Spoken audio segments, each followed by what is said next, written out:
दोस्तों आपने सबसे ज़्यादा एक डायलॉग सुना होगा कि ना तो मुझे साथ रहना है ना ही मुझे तलाक देना है। जी हाँ दोस्तों, यह पति और पत्नी का सबसे फेमस डायलॉग होता है कि ना तो मैं साथ रहूँगा रहूँगी ना ही मैं तलाक दूंगा दूंगी। मैं दोनों पे ही बात कर रहा हूँ। सुप्रीम कोर्ट की लेटेस्टिंग जो मेंटल क्रूरल्टी को लेके गाइडलाइन आई है, इस पे पूरी डिटेल में अपन बात करेंगे। काफ़ी महत्वपूर्ण वीडियो है दोस्तों। और यहाँ पे सुप्रीम कोर्ट ने एक बहुत बड़ी बात बोल भी दी है कि तलाक साथ ना रहना और तलाक ना देना भी एक तलाक देने का कारण होता है। जी हाँ दोस्तों, जो ये बार बार ये सवाल आपके आते रहते हैं कि ना तलाक दूंगी ना साथ रहूंगी, ना तलाक दूंगा ना साथ रहूंगा, तो उनके लिए सुप्रीम कोर्ट ने एक बात बोल दी है कि भाई ना तलाक देना ना साथ रहना भी एक तलाक देने का ही कारण होता है। जी हाँ दोस्तों, काफ़ी एक सुप्रीम कोर्ट ने 2021 के एक गाइडलाइन जारी की थी जिसमें 10 से 15 ग्राउंड ऐसे बताए जिसमें मानसिक प्रताड़ना को डिफाइन किया गया है। जी हाँ दोस्तों, इंडिया में सबसे 99% जो मामले होते हैं और डाइवोर्स की जो पिटीशन अप्लाई होती है वो मेंटल क्रूरल्टी के आधार पे ही होती है। लेकिन लोगों को इस चीज़ों को पूरा पता नहीं होता है कि जो मेंटल क्रूरल्टी होती है एक्चुअल में ग्राउंड कौन से लीगली होते हैं कौन से अलीगली होते हैं, क्या वो ग्राउंड बनते भी है या नहीं बनते। आज ही उसी टॉपिक में 15 ऐसे ग्राउंड लेके आए हो जिसको हर किसी को जानना है। और सुप्रीम कोर्ट ने साथ में फैमिली कोर्ट के जो जजेज होते हैं उनको ये बात तक बोली कि आप अपने विवेक के अनुसार फैसले मत दीजिए, आप अपनी सोसाइटी और अपने कल्चर के अनुसार मत दीजिए। जो अभी लेटेस्टिंग कल्चर चल रहा है, लेटेस्टिंग जो जनरेशन चल रही है, इसके अनुसार आपको फैसला देना होगा। जी हाँ दोस्तों, सुप्रीम कोर्ट ने बहुत अच्छी बात बोली है दोस्तों यहाँ पे कि भाई जो पुराने ज़माने के जो आपके अपने जजेस साहब होते हैं वो क्या करते हैं, अपने कल्चर को देखते हुए फैसले देते हैं। कहीं बार ये सोचते हैं कि रिश्ते को बचाने की कोशिश करें, इनको ये जुड़ सकता है, इनको डिले किया जाए। लेकिन सुप्रीम कोर्ट ने क्लियरली कहा नहीं, जब साथ रहने का पॉसिबल डिसीजन नहीं है, आज के कल्चर को, आज के लेटेस्टिंग जो कल्चर चल रहा है, डिजिटल वाले लड़के हो चुके हैं आजकल एक, तो ऐसे लोगों को ऐसी ही कंडीशन के अनुसार डाइवोर्स अगर बन रहा है केस तो बिल्कुल इनको मेंटल क्रूरल्टी बेस पे आपको डाइवोर्स अप्लाई करना चाहिए और डाइवोर्स देना चाहिए। अब कौन सी ऐसी ग्राउंड है उसके बारे में आपको पूरी डिटेल में अपन बात करेंगे। तो चलिए दोस्तों, नो टाइम पास नो बकवास, सीधा करते हैं काम की बात। मैं हूँ हंस। सेकंड बात दोस्तों, कमेंट में नंबर ना छोड़े, अगर आप मुझसे ही बात करना चाहते हो, डिस्क्रिप्शन पूरी डिटेल होती है, कंसल्टेशन आप पेमेंट दे के आप बात कर सकते हैं। देखिए दोस्तों, सबसे पहला, अगर पति और पत्नी शादी के बाद बेड शेयर नहीं करते हैं, जी हाँ, पहला मैं आपको ग्राउंड बता देता हूँ जो कि कई लोगों की शिकायत आती रहती है बार बार, चाहे वो पति हो चाहे वो पत्नी हो। अगर आप एक दूसरे के साथ बेड शेयर नहीं कर रहे हो तो ये एक मानसिक प्रताड़ना का स्ट्रॉन्ग ग्राउंड होता है और इस बेस पे आप डाइवोर्स अप्लाई कर सकते हो और डाइवोर्स भी ले सकते हो। लेकिन आपको इस चीज़ को प्रूव करना पड़ेगा। अब ये चीज़ कैसे प्रूव कर सकते हो आप लोग? देखिए, फिजिकली अगर आपके साथ रिलेशनशिप बिल्कुल भी नहीं बना तो आप दोनों का मेडिकल की डिमांड कर सकते हो, खुद का मेडिकल यहाँ पे यूज कर सकते हो। अगली टॉपिक पे बात करते हैं दोस्तों, अगर आपकी मिसेज आप पे ऐसे केसेस की है जिनका कोई वैल्यू नहीं था, आपकी एक छवि को ख़राब करने के लिए आपकी पत्नी ने केसेस की है पुलिस थाने में 112 पे और उनका रिजल्ट हमेशा नेगेटिव रहा है, मतलब झूठी पाई गई है। अगर आपके खिलाफ कोई भी पत्नी प्रताड़ना कर रही है, झूठे केसेस कर रही है, आप पे झूठी शिकायतें कर रही है और ये पुलिस की इन्वेस्टिगेशन में ये पाया जाता है कि ये कंप्लेंट थी जो झूठी थी, तो इस बेस पे आप पत्नी से डाइवोर्स ले सकते हैं मेंटल क्रूरल्टी के आधार पे। थर्ड ऑप्शन दोस्तों होता है कि अगर पति कहीं भी जॉब करता है, चाहे वो कोई गवर्नमेंट सर्वेंट हो, चाहे वो प्राइवेट सेक्टर हो, कंपनी हो, चाहे किसी भी ऑफिस में जाकर उस फैमिली मैटर को वहाँ पे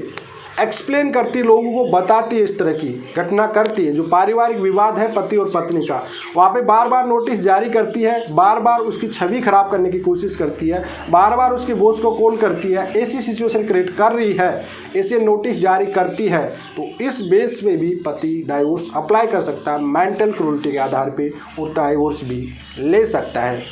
फोर्थ ग्राउंड होता है दोस्तों, अगर पत्नी साथ रहना ही नहीं चाह रही आपकी, शादी के बाद, शादी के तुरंत बाद ही माँ की चली जाती है और 1 साल का डिवोर्स बन जाता है आपके साथ में, तो ऐसी सिचुएशन में भी आप मेंटल क्रूरल्टी के आधार पर डाइवोर्स अप्लाई कर सकते हो। फिफ्थ ग्राउंड दोस्तों जो आपका होता है, बार बार ये चीज़ आती है कि आपकी पत्नी बार बार किसी थर्ड पर्सन से बात करती है कॉल पे, जिससे आपको मेंटल हरासमेंट होता है, जिसे आप जानते तक नहीं हो, और वो एक षड्यंत्र के तौर पे या आपकी पारिवारिक तौर की बातें उस तक शेयर करती है। ऐसी सिचुएशन में आप उसे मेंटल क्रूरटी ग्राउंड के बेस पे CDR भी डाल सकते हो आप, या आपके पास ऑडियो वीडियो बना सकती है, जिससे बार बार पत्नी आपके परिवार की छवि खराब करना चाहती है, आपकी परिवार की बार बार बुराई किसी और थर्ड पर्सन के साथ कर रही है। ऐसी सिचुएशन में आप मेंटल क्रूरटी के आधार पर डाइवोर्स अप्लाई कर सकते हो। नेक्स्ट जो आपका ग्राउंड आता है दोस्तों, इसमें यह आता है कि फिजिकली प्रॉब्लम। जी हाँ, ऐसे कोई बीमारी जिसमें पत्नी आप पे बिल्कुल भी इंटरेस्टेड नहीं लेती है, इस चीज़ से लेके फिजिकल में आपके साथ बिल्कुल भी सपोर्टेड नहीं है, कोऑपरेट नहीं है आपकी पत्नी, ऐसे ग्राउंड के बेस पे भी आप मेंटल क्रूरटी के आधार पे डाइवोर्स अप्लाई कर सकते हो। नेक्स्ट ग्राउंड होता है कि अगर आपके साथ बच्चे हैं और बच्चों के केयर और रिस्पॉन्सिबिलिटी पत्नी अपनी जिम्मेदारी नहीं निभा रही है। जी हाँ, कि आपके साथ पत्नी रहती है, आपके बाल बच्चे भी हैं, लेकिन उनकी केयरिंग नहीं कर रही है, तो उसी सिचुएशन में आप मेंटल क्रूरटी के आधार पर डाइवोर्स अप्लाई कर सकती हो। नेक्स्ट स्टॉप है, अगर पारिवारिक में अगर आपकी हाउस वाइफ है और उसकी रिस्पॉन्सिबिलिटी घर पे है, घर की जिम्मेदारी है, जैसे कि खाना बनाना, घर की सफाई रखना, घर को केयरिंग के साथ रखना, तो ऐसी सिचुएशन अगर पत्नी नहीं कर रही है आपके साथ और मेंटल क्रूरटी कर रही है, तो इस बेस पे भी आप मेंटल क्रूरटी के आधार पर डाइवोर्स अप्लाई कर सकती हो। नेक्स्ट ग्राउंड दोस्तों होता है कि बार बार गाली गलौज करना अपने माँ बाप को करना, या बार बार उनसे दूर होने की डिमांड करना, आपके माँ बाप से दूर होने की, अलग से रहने की डिमांड करना, साथ में पति को अलग से रहने की धमकी देना कि अगर तू तेरे माँ बाप के साथ रहेगा या नहीं रहेगा, अलग से मुझे नहीं रखता है तो एक मैं आप पे झूठे केसों में फंसा सकती हूँ। ऐसी अगर मेंटल क्रिमिनल टाइप की आपको धमकी या ब्लैकमेलिंग करती है आपकी मैसेज, और आपके पास इसके स्ट्रॉन्ग ग्राउंड है, ऑडियो हो चाहे वीडियो हो या कोई भी क्लिक ऐसी हो जिसे आप प्रूव कर सकते हो कि हाँ ये मुझे इसी तरह से फोर्सफुली एक ब्लैकमेलिंग करती है कि मेरे माँ बाप से दूर रहने के लिए इस सिचुएशन में, तो आप एक मेंटल क्रूरटी के आधार पर डाइवोर्स अप्लाई कर सकते हो। डेफिनेटली आपको डाइवोर्स अप्लाई करना भी चाहिए और उसके साथ में आपको डाइवोर्स भी मिलेगा। नेक्स्ट स्टॉप आती है दोस्तों कि आप किसी भी फंक्शन या प्रॉपर्टी, किसी भी फ्रेंड सर्किल में, आपके घर पे अगर आपके फ्रेंड्स आ रहे हैं, आपके रिलेटिव आ रहे हैं, या आप वहाँ पे जा रहे हो और वहाँ पे बार बार आपको शर्मिंदा फील कराती है आपकी पत्नी, आपके बारे में, आपके परिवार के बारे में गलत भाषा बोलती है, गलत भ्रम फैलाती है, ऐसी गलत लैंग्वेज यूज करती है आपके बारे में, कई बार आपके रिलेटिव आ रहे हैं या उनकी एक रिस्पॉन्सिबिलिटी केयरिंग होती है, एक रेस्पेक्ट होती है उनके सामने आपकी बेइज्जती करती है, तो ऐसी सिचुएशन में आप उसे डाइवोर्स अप्लाई कर सकते हो और डाइवोर्स भी इजीली वे में ले सकते हो। नेक्स्ट ग्राउंड दोस्तों आपका जो आता है, अगर आप पे किसी भी प्रकार से आपकी पत्नी 498 या डाइवोर्स क्रिमिनल किसी भी केसेज, ऐसा कोई क्रिमिनल केस है जिसने 490 FIR दर्ज हो चुकी है और उसके बाद में वो केस कोर्ट में जाके पत्नी हार चुकी है, तो उस सिचुएशन में आप मेंटल क्रूरटी आधार पर डाइवोर्स अप्लाई कर सकते हो। जी हाँ दोस्तों, अगला स्टेप आता है कि बच्चे पैदा ना करना। जी हाँ, आपका फैमिली फंक्शन है, आप फैमिली एक प्लानिंग कर रहे हो कि आपके बच्चे होना चाहिए, आपकी एज उस मैचिंग पे है कि आपके बच्चे होना बहुत ज़रूरी है परिवार को आगे बढ़ाने के लिए, लेकिन आपकी पत्नी इस चीज़ से इंटरेस्टेड है ही नहीं कि मुझे बच्चे पैदा नहीं करना, तो ये भी एक मानसिक प्रताड़ना की कैटेगरी में आता है और इस बेस पे आप मेंटल क्रूरटी आधार पर डाइवोर्स अप्लाई कर सकते हो और डाइवोर्स ले सकते हो। जी हाँ दोस्तों, साथ में अगर आप कल्चर और सोसाइटी में, अगर आप हिंदू संस्कृति, मुस्लिम संस्कृति या किसी भी अदर संस्कृति में अगर आपका कल्चर है, जैसे कि मांग भरना, सिंदूर भरना, आपके जो भी कल्चर है, आपकी सोसाइटी इस चीज़ को एक्सेप्ट कर रही है, अगर उस वे में आपकी पत्नी नहीं चल रही है, अगर वो कल्चर आपके अनुसार नहीं चल रही है या मॉडर्न ज़माने टाइम में रह रही है जहाँ आपको खुद को शर्मिंदा होना पड़ रहा है बार बार आफ्टर मैरिज, अगर ये सी क्रिएटिव प्रॉब्लम हो रही है तो इससे एक आपको मानसिक प्रताड़ना हो रही है और ऐसी सिचुएशन में आप उस पर भी मेंटल क्रूरटी आधार पर डाइवोर्स अप्लाई कर सकती हो। दोस्तों कहीं पर क्या होता है कि लोग ये सोचते हैं कि यार फ्रीडम ऑफ स्पीच होता है, फ्रीडम ऑफ लाइफ होती है, लोगों को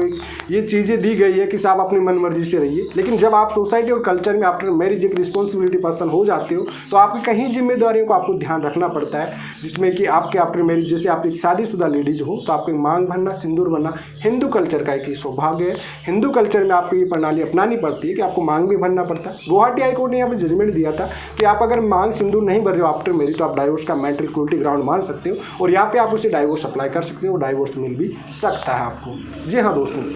तो